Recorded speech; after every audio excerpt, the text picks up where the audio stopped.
Good evening, everyone. I'm here again. I'm Oscar. I am the host of this YouTube channel, Tech Tribe.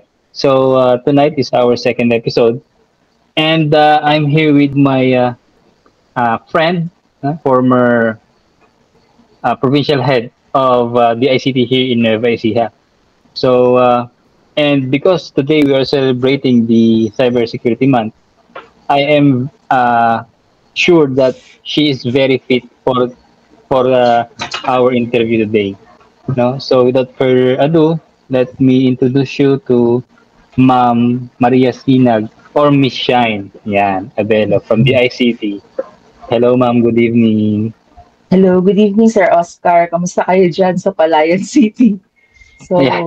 and sa Nueva Ecija, parang ang tagal ko nang hindi nakakauwi ng Nueva Ecija since Oo. 2020 ata.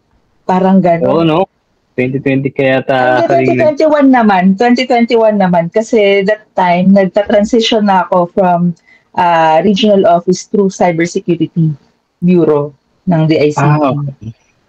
So, pagkakaalala ko nga before, dati is bigla na lang may dumalo sa amin, sila Sir Don na. Nagulat ako, siya na daw Oo. ang Oo. provincial head. Eh, nasa na po ako sa Shine? Sa central Oo. office na po siya. Nandito. Sabi niya. Oo. I think ako yata yung naging first batch ng DJPH ni Ma'am, no? Kami ni Mark, ni Sir Mark. Sa Actually, nag-conduct kami niyan 2018 sa Mhm. Talavera. That's the Mhm. first DJ PH na training. And then, yung second run natin, nasa Palayan na. Actually, Mhm. at that time, kasi pumatak pa yung pandemic nun eh. So, nagkaroon pa ng second batch, inabutan sila ng pandemic. So, Mhm. Mhm. natutuwa naman ako dun sa mga graduates na yung nung sa DJPH natin na mga individuals, nagkaroon din sila ng mga jobs sa Yes, meron nga. BPO. Mm. Mhm. Ayan. Kaya So, nakakatuwa lang kasi ang ganda nung naging outcome natin dun sa project. anyway, Ma'am, let me ask you the first question. Will you please share with us your career journey? Ano bang naging first career mo? Yan bang DICT ang naging first job mo? Or meron pa kang ibang napuntahan? Actually, ang dami ko na naging jobs. Pero ang mga significant is nung after I passed the board exam ng ECE, naging customer solutions engineer ako from a telecom company. Yun, doon ako nahasa on the pre-sales engineering, sa design, sa business case proposals, ganun. And then I moved to um, an American company, pero based din siya dito sa Philippines. Ayun naman, naging configurations specialist and configuration management specialist ako doon. So, yung mga dinedesign nating mga kung nakikita ninyo dati sa TV, no, yung may mga nagsuscroll na ganon, mga marquee. Tapos yun yung produkto nung company na yun. So, dinedesign ko yung bill of materials niya as well as pricing din. Kasi ang nakita ko kasi dito sa career ko bilang engineer is that hindi lang siya talaga technical. Dapat may business acumen ka din. And then, kailangan dapat more of mag-engage ka din sa people. So, hindi lang technical. So, na-balance natin. Kumbaga kinukuha ko yung sweet spot between the business side at saka yung kung ano yung technical. And then, nagkaroon ng changes sa company. So, na-retrench ako kasi nga yung business unit namin is na bili sa China. So, nag-aral naman ako ng mobile app development. So, actually hindi pa mobile app development yun eh. Nag-aral ako Cisco kasi sabi ko, kailangan kapag babalik ako sa telecom, dapat meron akong Cisco certification or yung mga network, mga CCNA. So, yun yung pinurso ko dapat. Pero, parang nagkaroon ng scholarship. Isa ako sa mga ng scholarship eh. tawag dito, nagkaroon ng scholarship si ICTO pa noon, si DOST ICTO ng mobile app development. So, nag-aral ako ng mobile app development. That's the time na narinig ko si DOST ICTO, which is yung DICT ngayon. And then yun, nag-apply ako sa kanila. Actually, tagal nga ng hiring nila eh. Pero, after that, yun, nakapasok na ako sa DICT. So, ang first ko is yun nga, naging provincial head ako ng Nueva Ecija. And then ngayon, nag-move ako from the regional office through Cybersecurity Bureau. So, ang racket ko ngayon is Cybersecurity Bureau naman ngayon. Ayan. So, rumaraket ka na pala ng cybersec mo, ma? Ay, di naman. I mean, ibig ko sabihin, parang yun yung pinaka-main function of my job nowadays. Yes. So, yeah. So, to share with you guys, Ma'am Shine, yun ang gusto niyang itawag namin sa kanya before, no? Ma'am Shine is a registered electronics and communications engineer. Nag-ano na kayo, ma'am? Nag-apply na kayo ng professional? PECE? Hindi pa. Nasa plano ko yan this year. Kaso hindi ko lang matutukan ngayon kasi nga, madaming kailangan ipasang mga requirements eh. So, sana matutukan ko after 2024 makapasa na ako ng requirements for PCE. Yung sa may Cisco, natuloy ka ba mag-exam doon? Hindi. Hindi na ako natuloy mag-exam doon. Parang ang inaral ko nun sa UP is 1 and 2 lang. Kasi ewan ko lang ngayon, di ako masyadong familiar ngayon di Cisco certification. Pero dati before yung entry level nila, which is yung CCNA, kailangan ka ng 4 courses yata or 4 modules nun. And then saka ka magte-test sa kanila ng para sa CCNA. Pero ngayon iba na yata yung ladder ni Cisco ngayon eh. Nag-diverse din siya sa di ba sa routing and switching, nag-diverse na rin siya sa cybersecurity din. Yeah, kasi based on my experience and my studies din kasi, ma'am, to share with you my experience, after my graduation as a computer engineer, hindi ako makahanap ng trabaho. Then nag-apply ako sa Clark, dun sa isang company doon. Pumasa ako sa initial interview, pumasa ako sa actual sa Cisco administration, networking. Pero ang lacking sa akin is yung certificate. So, hindi rin ako nakapasok. Ang exam nung CCNA, ang mahal eh. Mahal. Mahal talaga siya. Para nung time ko, mga around nasa $180 to $200 sa ata siya. So, syempre kung fresh grad ka, di ka naman mag-i-invest pa muna sa sarili mo ng $200, di ba? So, ang maganda kasi nun is, let's say, kunwari may mga ganun tayong klaseng certification, no? Hanap lang tayo ng mga yung mga scholarship ba or parang mga actually si DICT maraming ganon through ILCDB, IIDB. Yun nga lang hindi ko sure kung ano yung until such support ko ano yung kung baka bibigyan ba tayo ng voucher for the exam. So pero I think si ILCDB dun sa Google Workspace ata nila na training, yung entry level for cybersecurity, may exam doon, tapos kailangan, parang libre ata yung completion of exam at saka parang yung certification din. So, tignan nyo na lang siguro yung mga Facebook page nila kasi madalas sila nag-a-announce doon sa Facebook page ng mga ganong klaseng training. So, capitalize natin yan kasi lalo na sa atin yung mga, let's say, fresh grads na hindi, alam natin capable tayo, magaling tayo eh. Pero medyo kulang tayo dun sa sa investment part na yung kailangan natin kasi investan din yung sarili natin. So, capitalize natin yung mga ganong klaseng And si government naman, madalas naman siyang nagbibigay ng mga ganong klaseng scholarship hanggang sa makapasa kayo kung may certification man siyang available or kasama dun sa training. Yeah, marami pong binibigay si DICT ng mga trainings ngayon. Ano? So, anyway, doon po sa may from private to provincial head to as a provincial head kasi napakalawak ng scope nyo eh.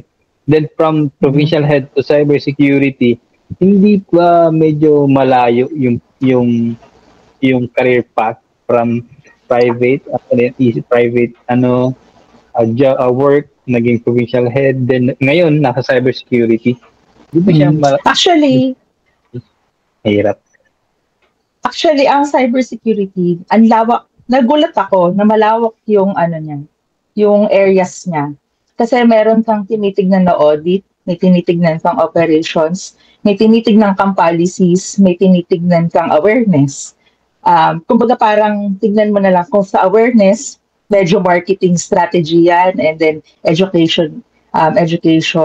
Sa operations, technical siya. So, ang dami incident response, monitoring, threat intel, tsaka yung vulnerability assessment and penetration testing. Meron kang policy na kailangan dapat, hindi ka naman talaga bihasa sa law, pero most likely doon na siya papunta kasi you're trying to engage with the stakeholders. Paano ba sila susunod doon sa mga policies na kinuha natin? At saka meron kasing roadmap din. Meron tayong tinitignan na roadmap. So, katulad ngayon sa DICT, we have developed nga yung National Cybersecurity Plan of 2023 to 2028. So, yung roadmap natin, hindi lang siya 5 years. Actually, nag-take off tayo dun sa 2022. Kinontinue natin kung ano yung mga magagandang ginawa natin sa 2022. And enhance natin siya from 2028. And then, syempre, magkakaroon tayo assessment yan para titignan natin ano yung magiging future natin on 2028 and beyond. Then, ano yung isa kong sinabi? Yun. So, ang lawak niya, may auditing ka pa kasi how do you protect your bases? Ito naman, meron tayong tinatawag na risk assessment, IT audit. So, tinitignan natin ano ba yung compliance mo sa isang bagay dun sa IT. So, sobrang lawak ng sinasakop ng cybersecurity. Actually, lahat siya. Cross-cutting talaga siya within dun sa iba't ibang industry, iba't ibang disciplines. Meron din tayong tinitignan na economic growth din dito sa cybersecurity. So hindi lang siya yung parang marketing and pero kailangan dapat mag-contribute din tayo sa GDP ng bansa. So paano tayo mag-contribute sa GDP ng bansa? Kailangan mag-create tayo ng jobs dun sa cybersecurity kasi nakita natin ang laki talaga ng gap ng ito yung industry. Ang laki ng demand ng cybersecurity professionals sa lahat ng industries, actually lahat ng sector. Pero ang konti ng mga cybersecurity professionals. So kaya ini-encourage namin talaga lahat na tawag dito. Hindi ka lang mag-focus sa cybersecurity. Pwede ka kasing mapunta sa cybersecurity even though hindi ka nagsimula doon. Kasi ang lawak ng sa telco, galing ako ng telco, tapos galing din ako sa parang manufacturing something. So parang nagamit ko naman yung experiences ko going dun sa papunta sa cybersecurity.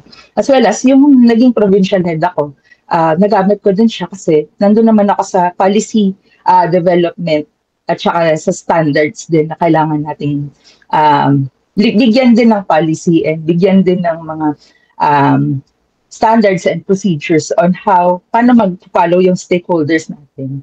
So yun, malawak talaga siya. It's just parang be creative kung paano ka mapupunta doon. Pero ang dami maraming opportunities. Ma'am, first episode ko is kay Sir Robert. Nakakapag-usap ba kayo? Do you somehow communicate? Actually, nakakasalubong ko sa Sir Robert sa opisina. Kasi ang CICC ay nandun lang sa taas namin. Si cybersecurity nasa baba, nasa first floor siya. Si CICC nandun siya sa second, third floor sa may Roses. So, nagkakasalubong kami, pero hindi ko pa siya nakasalubong about dun sa ano niya, yung sa interview niya with you. Pero napanood ko yung yung interview niya. How about nandun sa sa formulation niya ng policy cybersecurity? Ano kasama kayo sa formulation? Actually, si CICC is more of sa law enforcement kasi siya. Si DICT is more of sa policy recommendation as well as sa operations sa cybersecurity. So let's say, for example, merong isang na-breach na na entity or isang company na nakita ni insert yon. So nasa victim yon or nasa alleged victim yon kung magsasampa ba siya ng kaso. So dun sa victim na yon, pwede niya i-approach or kailangan dapat tutulungan din ni CICC na mag-build up ng kanyang kaso as well as if kung merong mga data, personal data information, kailangan dapat alam din ni National Privacy Commission yon. And then, si CICC kasi, once na may mga ganun siya, may law enforcement kasi sila. I think parang may mga, nakikita ko sa news na may nire-raid silang mga, tawag dito, mga entities na illegal siya in nature, na gumagamit ng internet and cyberspace natin. So yun, sometimes parang, I think may mga agents din sila na tumitingin sa dark web kasi dun talaga nangyayari yung mga illegal transactions like drugs, mga illegal online gaming, yan po. Ma'am, ano po? Masyado bang marami ba gumagamit ng dark web when it comes sa Philippine settings? Marami bang users? Madami rin, I think, lalo na kasi sa mga illegal na meron kaming nakukuhang mga reports from the NBI, iba't ibang sa intelligence din. Pero wag natin siya pag-usapan dito kasi medyo confidential siya in nature. Yeah, sure. Anyway, ma'am, this month is Cybersecurity Month. So you, yes, correct. Cyberspace, cybersecurity, ano-ano mga events niyo this month? So, nag-start kami last September 30. Kasi ang Cybersecurity Month natin is October talaga siya. Actually, October is the Cybersecurity Awareness Month. So, by EO 353, kasi dati may Cybersecurity Month na tayo September yung Cybersecurity Month natin. So, kaya nagpalabas ng EO 353 is that moving the Cybersecurity Month to October para globally, kaisa tayo sa nagse-celebrate na Cybersecurity Awareness Month. So, yun yung actually last year lang na lumabas yun. And then, yun nga, nagkaroon kami ng Cyber Simula last October 30. Yun yung kick-off namin dun sa Cybersecurity Awareness Month. Then, may mga last Friday or kahapon lang pala, nagkaroon tayo ng Hack4Gov finals. Di ako sure sino nanalo pero dehado tayo sa Region 3 So, so bawi na lang tayo Region 3 next year, no? Then may Hack4Gov tayo and then meron tayong tinatawag na Critical Information Infrastructure Summit, Protection Summit. I think this will be held on October 11 and 12, this coming Thursday and Friday next week. And then meron tayong PICC, which is yung Philippine International Cybersecurity Conference, will be held on I think it's 24 and 25th of October. Then i-close namin ito dun sa Computer Emergency Response Team Conference din. So marami in store and then I think every region ata natin nagko-conduct din sila ng cybersecurity awareness kasi hindi lang naman tuwing October talaga tayo dapat mag-conduct ng cybersecurity awareness. It should be done, depende sa organization kung ano yung capacity natin on how do we conduct yung cybersecurity awareness. Maybe annually sa October, or pwedeng semi-annual, pwedeng monthly, pwedeng weekly. So it depends kasi kung dun sa human dun sa layers ng cybersecurity, pinakauna talagang layer doon is yung human layer, which is kailangan talaga natin palakasin yung cybersecurity awareness kasi people talaga yung the weakest link among all of the defenses. Let's say kunwari you have the technological defenses in place, tapos meron kang processes in place, pero sometimes yung human error natin, yun yung nagiging sanhi bakit tayo nabi-breach. Kumbaga, minsan negligence na hindi naman sinasadya, insider's job. So, talagang kailangan dapat lagi tayong aware dun sa mga ginagawa din natin. So, human talaga. Kaya, napaka-importante ng cybersecurity awareness. Yeah, yes. Tama po si Ma'am Shen, no? Kahit gaano ka secure yung inyong setup sa inyong offices, sa inyong businesses, pero yung inyong employees o yung inyong manpower is not that aware when it comes to cyber threats. Tama rin sinabi ni Ma'am Shen, yun po ang weakest link ng inyong mga businesses and companies. So you have to make sure that your employees are all well trained with regards to the cybersecurity. Ano bang mga dapat nilang i-set up? Dapat ba mag-click sila ng mga links? Ito yung napag-usapan namin last time ni Sir Robert, na yung mga email sa inyo, dapat ba i-click nyo kaagad yun, di ba? So, ma'am, when it comes to the human link or weakest link, meron ba kayong in-expect na impact sa inyong cybersecurity awareness month? Kailangan ba bumaba yung cyber incidents dito sa Philippines? Okay. So, ganito kasi yun.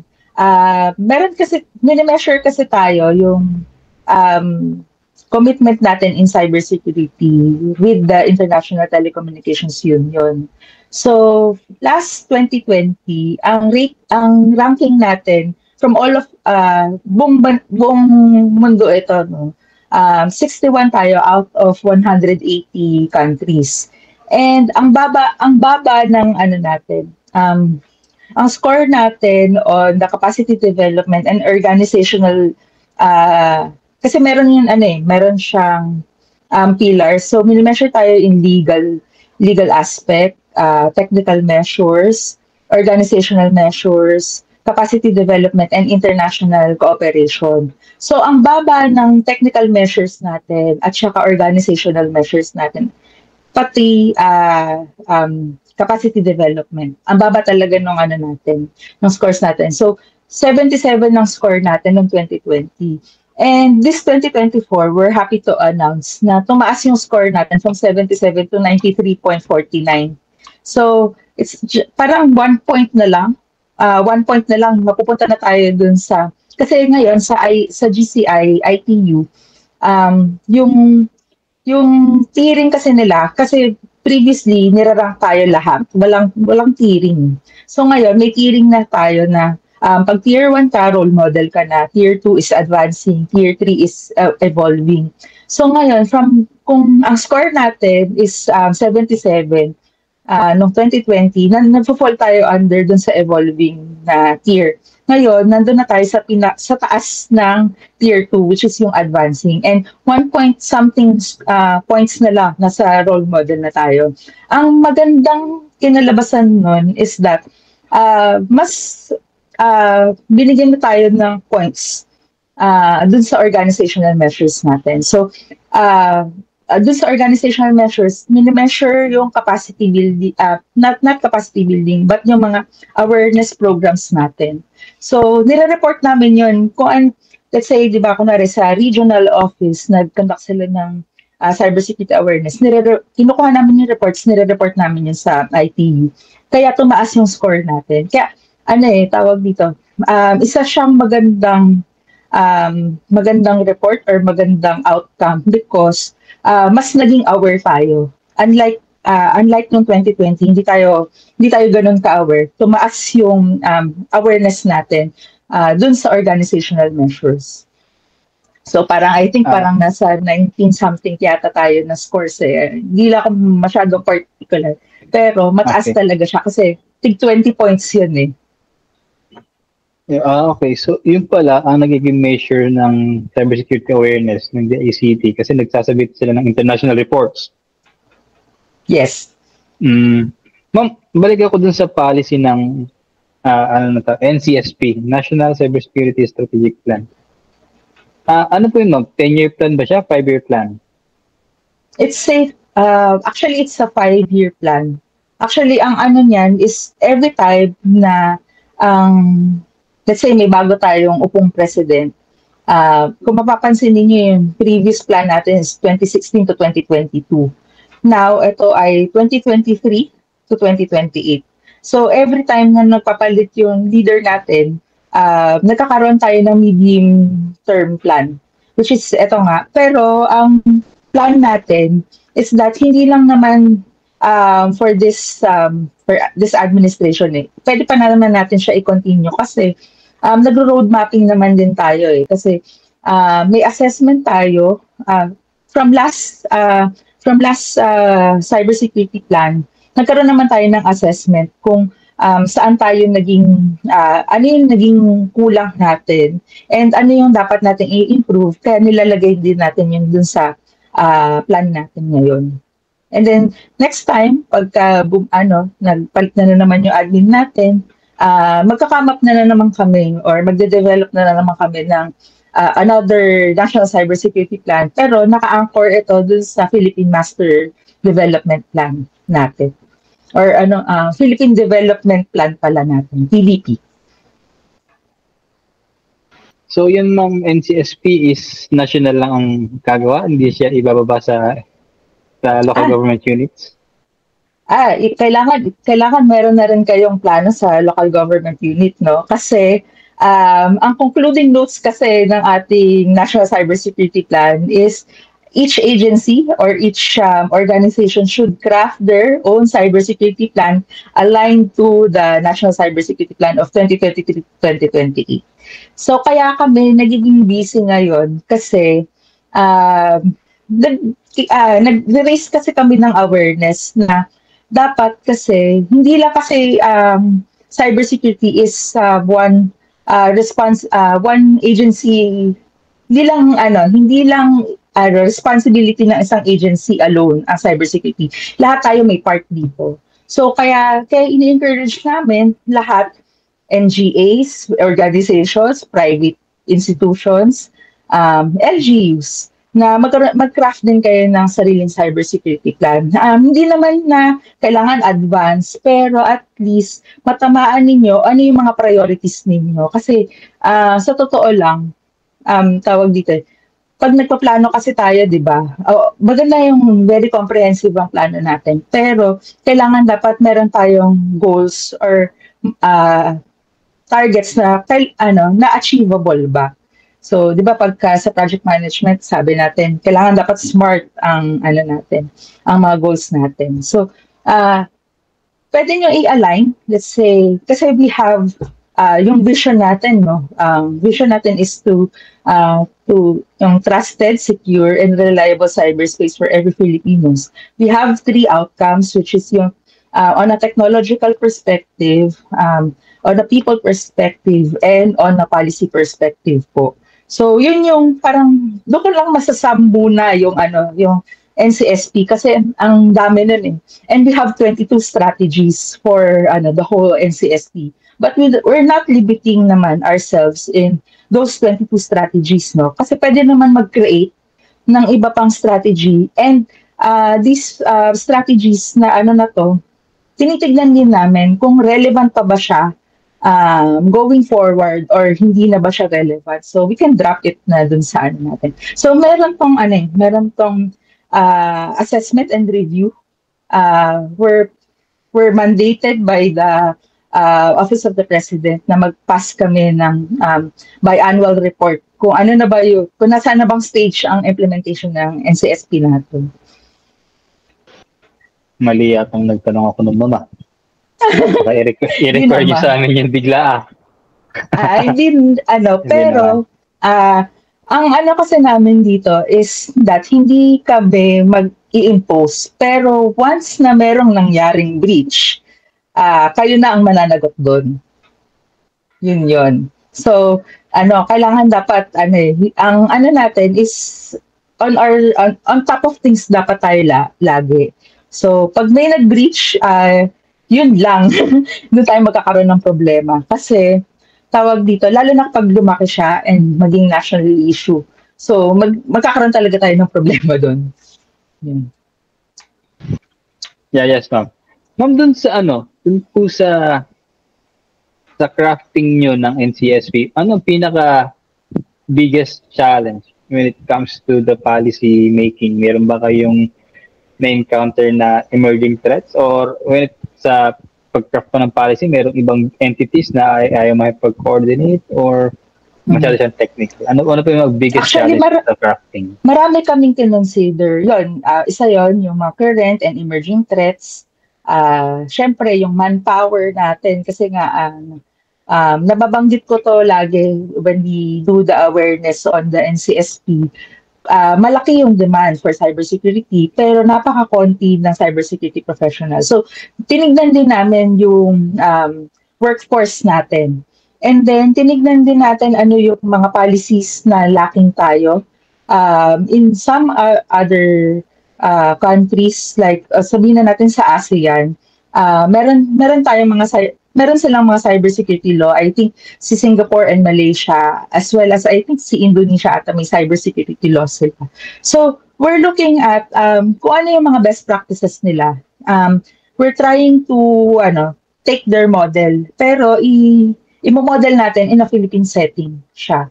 So, doon tayo nahihirapan magkaroon ng mga policies na Pero, ang maganda dito is that nagiging issue kasi siya nationally. So maraming ring tumutulong sa atin na mga NGOs, as well as yung sa legislative house natin na magpasa tayo ng mga laws, like yung cybersecurity bill natin na pinopropose sa kanila, and the critical information infrastructure protection law din natin. Kasi ang ano naman dito sa mga CII is that ang mga CII kasi natin is pwedeng telecom, hindi pwede. Sila ang mga CII na telecom, banking, finance, kuryente, energy. So, once na mag-down tong mga to, expect mo na magkakaroon ng chaos. Mawalan nga lang tayo internet di ba? Parang bakit tayo walang internet? Parang nagkakagulo na yung mga tao. What more pag nag-down pa ang energy natin, yung mga national grid natin. So, kailangan dapat maigting yung pag-iingat natin sa kanila. Dapat marami silang protection. Kasi once na na-attack tayo ng cybersecurity, ng cyber threat actors dyan, pwedeng magkagulo yung bansa. Doon po sa when you say CII, Critical Infra Institutions? Critical Information Infrastructures. Critical Information Infrastructure. Ngayon, ma'am, nung sinabi nyo kanina sa manpower, ilan ba ang, based on your statistics, ilan ba ang cybersecurity professionals ngayon sa Philippines? Kung titignan natin yung gold standard na, let's say kasi ba sa Cisco, meron tayong mga certification din. Meron kasing certification yung ISC squared na Certified Information Security or CISSP, I forgot yung ibig sabihin niya. Sa Philippines kasi, it's less than 300 lang tayo, yung mga CISSP natin dito. And and half of them, or siguro most of them, nagwo-work pa sa ibang bansa. So makikita mo na may gap talaga yung cybersecurity professionals in terms of dun sa dun sa certification na yon. So kung less than at ito yung demand, so kaya very lucrative yung profession ng cybersecurity. Yung halos lahat kasi, let's say um, sa isang parang pag professional ka, yung CISSP kasi, pwede mong matamaan lahat ng mga areas nun. Pwedeng auditing, pwedeng technical, pwedeng on a policy basis, pwedeng policy, yes. Yung tatlong yon actually, yun yung pinaka-importante. Kasi nakita ko dun sa pag-craft natin ng cybersecurity bill, kung familiar kayo dun sa People Process Framework, yun talaga yung natin, tinitignan natin yung people, process, and technology, PPT framework na natin. So, lahat yon pag CISSP ka, parang generalist ka, na pwede ka mag-practice on technical, pwede ka mag-practice sa policy, pwede ka mag-practice ng tawag dito, awareness and socio-economic, yun. So, malaki yung malaki yung sakop niya. So, kung yung mga estudyante dyan na gustong maging cybersecurity professional, ang pinakamagandang basis siguro nila muna, foundation is yung CISSP na certification. Actually, hindi. Kasi siya tawag dito, medyo advanced level na siya on management level na siya. Kung gusto niyo mag-start sa cybersecurity, meron tayong maraming mga certification like yung CompTIA Sec Plus or yung Network Plus. Pwede tayo mag-start doon. Yung mga Cisco or mga vendor specific or vendor specific na certification, pwede rin yon. Yung sa ISC squared naman, which is yung nagpo-form part ng CISSP, meron tayong tinatawag na CC or yung Certified in Cybersecurity. Yun naman yung entry level dun sa ISC squared going to CISSP. Actually, libre pa yan. Yeah. So, doon ba sa policy natin sa NCSP, nandun ba yung meron bang section doon or a chapter or topic na enticing Filipino cybersecurity professionals na dito na lang magtrabaho? Kasi sa mga LinkedIn, meron akong mga nakikitang mga Philippine professionals na nangibang bansa. Parang kasi iba daw talaga ang when it comes to monetary value, iba doon. Meron bang policy doon sa inyong kinacraft na parang balik sa scientist program sa DOST, parang ganun? Sa ngayon, wala. Pero yung pinaka-immediate namin na solution is that gawing plantilla, lalo na tayo, di ba, nasa government tayo, magkaroon ng plantilla positions on cybersecurity. And kami sa DICT, nag-propose na kami kay DBM yan ng plantilla positions. Actually, kasi ang laki talaga ng gap kung nagpa-practice ka ng cybersecurity sa private, no, compared dito sa government na meron pa tayong range ng salaries, 'di ba? So inangat na rin namin yung pay scale niya. So let's say for example, kung ang entry level natin dito for ay second level, no, sa government is SG11, second level positions. Inangat na namin siya sa SG15 as entry level. And then, meron pang parenthetical title for cybersecurity positions. Let's say for an entry level na planning officer 2 ka, pwede kang maging cybersecurity analyst. Kumbaga parang may parenthetical ka na. So, yun, nakapag-propose na kami and siguro safe to say ko na rin na they welcome yung aming proposal dun sa mga sa pag-create ng mga additional yung pag-create ng cybersecurity plantilla positions sa government. Kasi katulong kasi din namin dyan ng CSC. So very supportive naman si CSC on that. Kasi nga nakita rin nila yung demand and yung gap. Yan. So, yung pala mga cybersec professionals natin dyan, no? May, may pinaplano na po ang DICT para bumalik kayo dito. Hopefully, Nasa sa kanila din. mag-materialize to, ma'am. Nasa kanila pa rin yan. Kasi baka hindi din matapatan ni government yung ano eh. Pero kung para sa bayan, why not, di ba? Oo, sabi ni Yusek, D, nung sa ah, hearing ng budget, no? Marami daw talagang patriotic employees ang DICT. Mhm. Anyway, ma'am, it's getting late na. Last question, no? Ano ba ang message ninyo sa ating mga listeners when it comes to cybersecurity, sa policy na hinahandle nyo? Ano ba ang magiging impact nito sa kabuuan? Well, we hope that yung NCSP natin, no, on the course of until 2028, ma-achieve natin yung mga strategic or yung mga outcomes na sinet natin, yung mga goals natin na to have yung trusted, secure, and reliable cyberspace for every Filipino. Yun nga, kasi maraming threats na present ngayon, and then nag-evolve din siya. So, kailangan dapat, as being yung, sabi ko nga yung weakest link tayo dun sa lahat ng mga defenses natin sa security.